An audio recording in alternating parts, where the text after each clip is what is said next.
At one point in his career, X Pac was Vince McMahon's measuring stick in the WWF. If Sean Waltman couldn't get a good match out of you, you shouldn't be in the WWF. That's how good and underrated the guy was.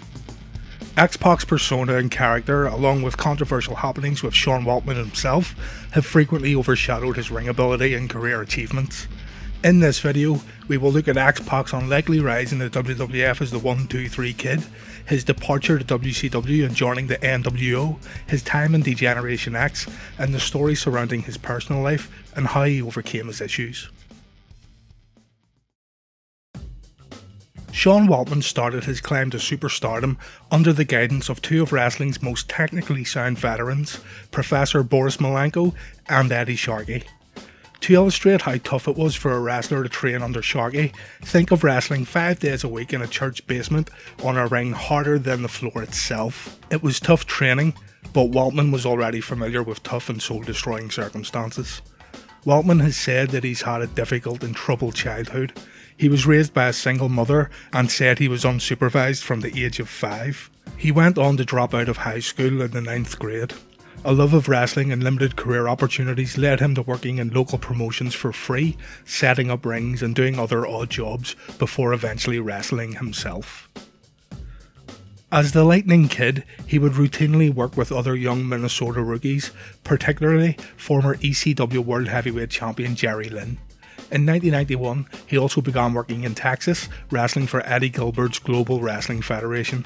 His PWA feud with Jerry Lynn followed him to the Dallas Sportatorium, and the two tore it up. In November 1992, however, Sean Waltman was on the receiving end of a badly timed suicide dive that caused Waltman to hit his head on the concrete. Doctors advised Sean to just retire then, at only 20 years old. After 4 months off, he was back in the ring. In the spring of 1993, Lightning Kid was in New Japan Pro Wrestling as a participant in the 1993 Top of the Super Junior. This was the precursor to the Best of the Super Juniors tournament. Sean competed against the likes of Jushin Liger, Eddie Guerrero, Dean Malenko, Too Cold Scorpio and Chris Benoit. After working in various independent promotions ranging from Pro Wrestling Alliance to the Global Wrestling Federation, Sean Waltman had his WWF tryout match in Phoenix, Arizona, the day after WrestleMania 9.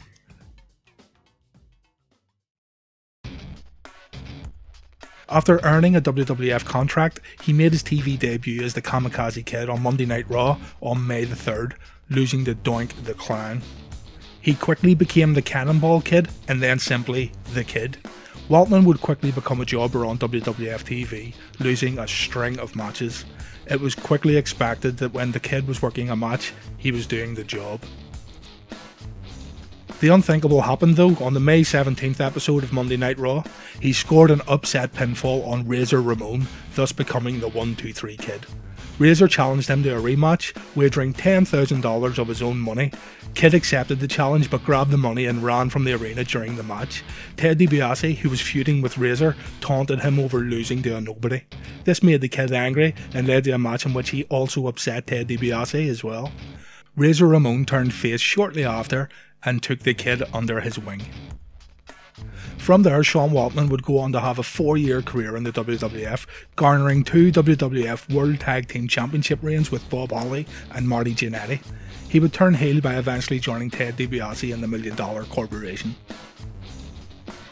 It's common knowledge also that Waltman was a part of the Clique, a group of guys who allegedly called the shots backstage. It's also common knowledge that the Clique were big into partying. Along with his friends, Waltman was living fast. This would eventually catch up to him.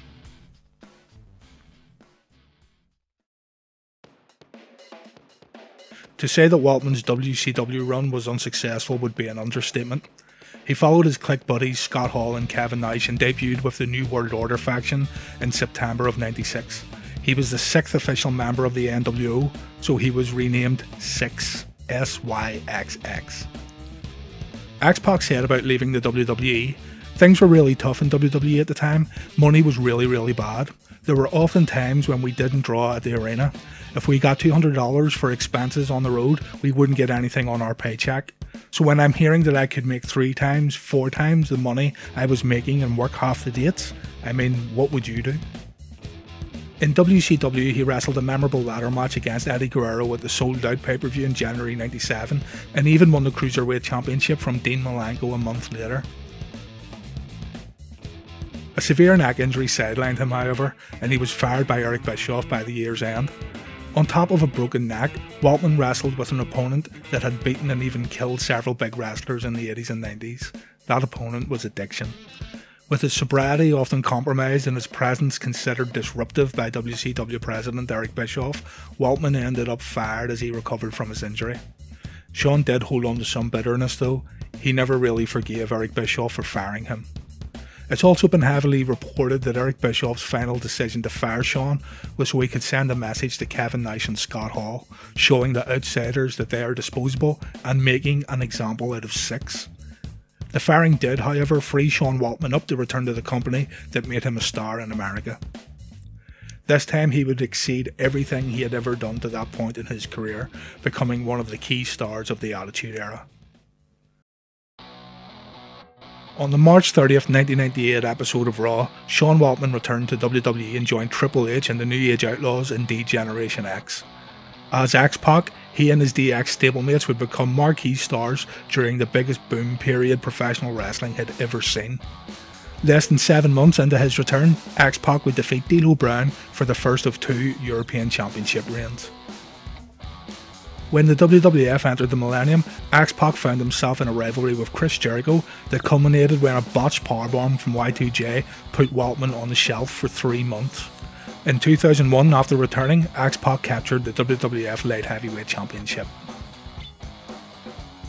When WWF purchased WCW, one of the titles brought over would be the WCW Cruiserweight Championship held by Billy Kidman. In a title unification match, X Pac defeated Kidman for the championship, becoming a 2-time Cruiserweight champion and the first person to hold a WWF and WCW title simultaneously. It was also around this time that the term X Pac heat was created. Good heat is heat that draws money. Somebody willing to pay for a chance to see a wrestler lose or get their comeuppance. Bad heat just means people want the wrestler to go away. They don't want to see them appear at all. X Pac had a lot of bad heat when the masses were getting smarter to insider terms, and the term X Pac heat just stuck.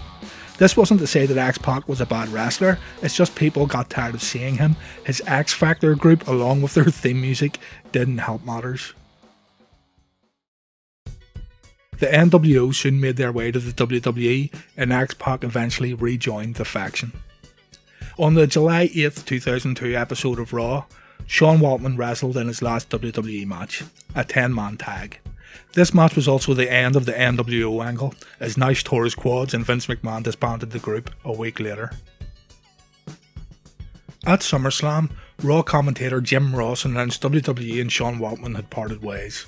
While it's not public knowledge on why he got released in 2002, according to his shoot interview that he recorded in the same year, he did say it was a good time for him to leave, as he'd been miserable during his last WWE run.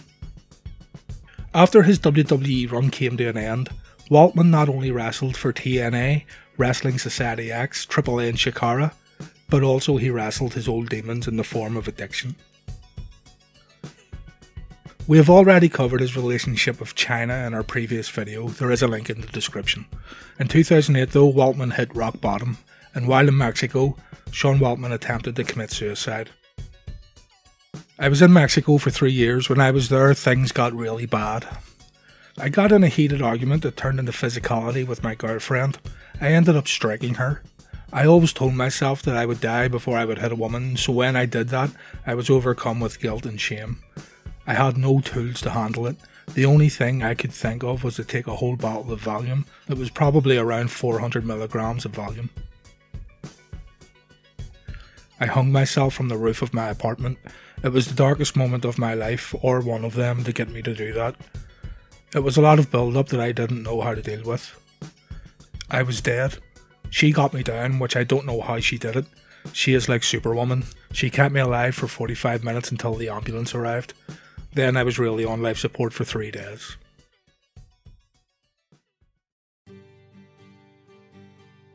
With the help of his friend Triple H and the WWE, Waltman sought rehabilitation and went on the path to improving his life.